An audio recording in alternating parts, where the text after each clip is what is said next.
Oke, assalamualaikum warahmatullahi wabarakatuh. Perkenalkan nama saya Kayla Zanita dengan NIM 2024-08-1003. Di sini saya akan mempresentasikan hasil kerja kelompok saya untuk UTS mata kuliah analisis proses bisnis dan proyek pengembangan perangkat lunak. Pertama-tama untuk aplikasi yang kami buat untuk UTS ini adalah Dishdash at UPJ, yaitu merupakan aplikasi kantin yang terintegrasi untuk kantin UPJ.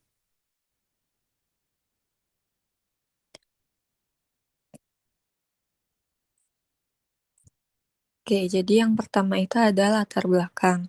Di sini proses pemesanan makanan di kantin UPJ ini saat ini masih terbilang konvensional.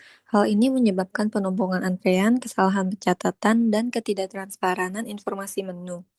Tujuan digitalisasi dari Dishdash at UPJ ini yaitu mendigitalisasi dan integrasi alur pemesanan, otomatisasi estimasi waktu, waktu tunggu, lalu menyederhanakan pengelolaan pesanan dan distribusi informasi menu secara real time. Mungkin dari saya sendiri untuk pengalaman memesan makanan di kantin itu saat ini saya masih sering saat saya mau memesan makanan, makanan tersebut ternyata tidak tersedia atau bahannya sedang habis dan saya tidak mengetahui hal tersebut sebelum saya memesan. Lalu uh, pengalaman saya yang lain yaitu saya sedang memesan makanan, lalu saya meninggalkan area kantin untuk mengerjakan hal lain, lalu saya tidak tahu kapan makanan tersebut akan siap, lalu saya harus mengeceknya setiap beberapa menit ke kantin untuk memeriksa apakah makanan yang saya pesan itu sudah siap dan menurut saya itu tidak efisien dari sudut pandang pembeli dan juga mungkin dari sudut pandang penjualnya juga. Yang selanjutnya itu ada identifikasi elemen proses untuk aktor. Di sini aktornya itu ada pembeli, admin, serta penjual. Lalu ada identifikasi elemen proses untuk aktivitas em, utama, yaitu yang pertama ada login via SSOPJ atau email OPJ bagi pembeli, yaitu pembeli itu bisa mahasiswa atau karyawan OPJ. Lalu ada penjual atau tenan, serta juga ada admin. Lalu di sini pembeli itu bisa menelusuri daftar tenan dan menu beserta harga, menambah item ke keranjang dan melihat estimasi waktu, memilih metode penyajian, apakah ingin dine-in atau take away, dan metode pembayaran. Lalu konfirmasi dan pembayaran pesanan oleh pembeli. Penjual menerima menolak pesanan atau konfirmasi pesanan oleh penjual. Kalau ditolak maka akan refund otomatis, dan kalau diterima akan ada penerbitan nomor antrian untuk pembeli. Lalu ada penjual memperbarui status pemesanan apakah diproses delay atau sudah siap, lalu pembeli menerima notifikasi pesanan kalau sudah siap.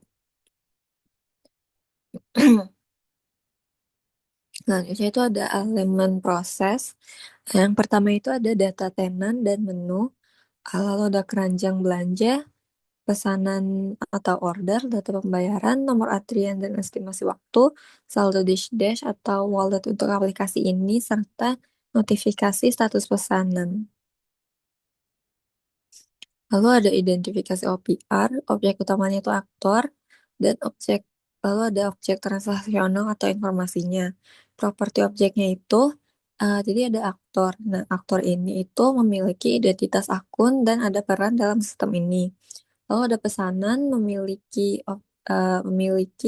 objek daftar item, total harga, biaya packing, metode penyajian dan pembayaran status. Lalu ada keranjang belanja yang dimana itu ada item yang dipilih, kuantitas, subtotal, estimasi waktu dinamis.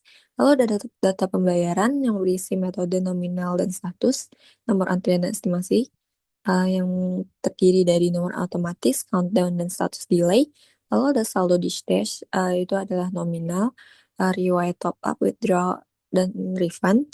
Lalu ada data tenan dan menu yang berisi nama tenan, daftar menu, harga ketersediaan, serta foto menu.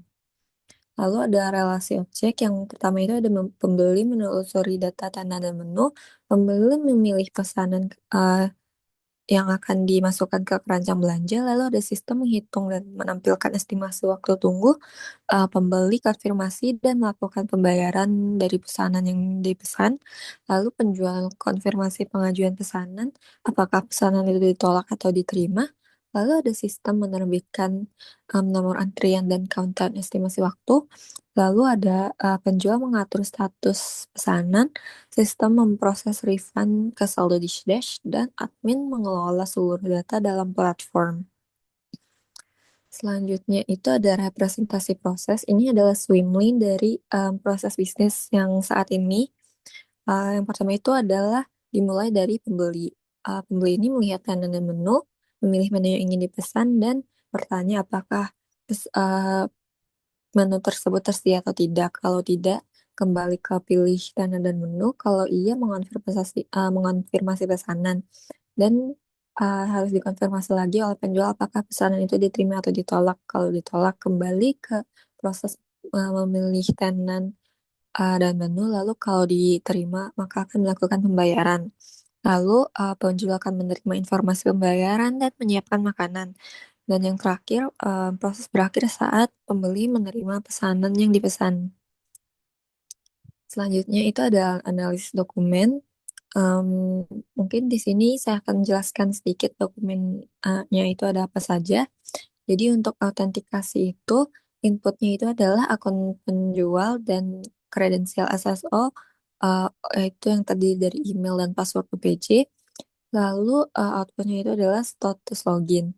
Lalu untuk penyelesaian menu itu outputnya itu adalah daftar tenan dan menu aktif beserta harga dan estimasi waktu tunggu. Lalu untuk pembuatan pesanan itu ada item pilihan, metode penyajian dan metode pembayaran, serta outputnya itu adalah ringkasan pesanan beserta total tagihannya. Lalu ada pembayaran, konfirmasi pembayaran dari kanal yang dipilih, dan outputnya itu adalah status pembayaran berhasil. Lalu untuk konfirmasi penjual, itu ada inputnya adalah notifikasi pesanan masuk dan outputnya itu adalah keputusan terima atau tolak.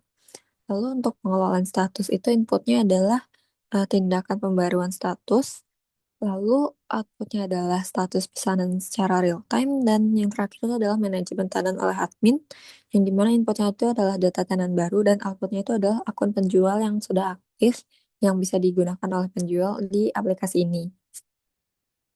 Selanjutnya ada alisitasi kebutuhan.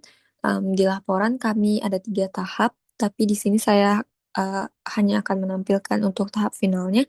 Jadi untuk kebutuhan fungsional itu ada yang pertama itu adalah melakukan autentikasi pengguna.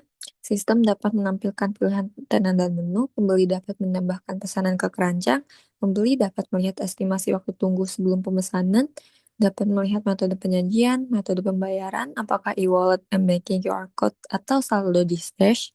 Lalu ada penjual dapat mengonfirmasi pesanan, pembeli dapat mendapatkan refund ke saldo di Stash apabila pesanan ditolak, pembeli mendapatkan nomor antrian apabila pesanan diterima, pembeli dapat melihat countdown estimasi waktu tunggu, penjual dapat mengupdate status pesanan, penjual dapat mengedit info tenan dan menu di aplikasi, pembeli bisa top up dan withdraw saldo di Stash, lalu admin dapat melakukan maintenance aplikasi, serta admin dapat mengelola data akun tenan. Untuk kebutuhan non fungsionalnya itu ada tampilan user friendly, tampilan responsif, serta performa cepat saat traffic tinggi. Yang selanjutnya itu ada diagram use case. Jadi di sini ada 3 aktor, pembeli, penjual, dan admin, yang dimana eh, pembeli itu bisa login, dan sebenarnya login ini bisa untuk semua aktor, tapi lupa kami kasih garis. Lalu ada pembeli melihat menu tenan, lalu pesan dan bayar, dan melihat antrian dan estimasi, yang dimana perlu proses pesan dan bayar terlebih dahulu. Lalu ada kelola saldo di Dash. Lalu untuk penjual itu bisa terima atau tolak pesanan yang di-extend ke kelola saldo di Dash, karena apabila menolak pesanan maka akan muncul saldo refund ke saldo di Dash-nya pembeli. Lalu ada update status pesanan dan kelola menu dan toko. Lalu untuk admin itu bisa mendaftarkan tanan baru serta maintenance aplikasi. Yang terakhir itu ada spesifikasi use case. Saya tidak akan menjelaskan secara detail, tapi mungkin untuk intinya di use case ini itu ada um, autentik autentikasi pengguna, melihat tenan dan menu, use spesifikasi untuk memesan dan membayar pesanan, mengolah dan memantau pesanan, serta yang terakhir adalah mengolah sistem tenan, data pembeli, serta saldo. Oke, mungkin sekian dari saya, kurang lebihnya mohon maaf. Assalamualaikum warahmatullahi wabarakatuh.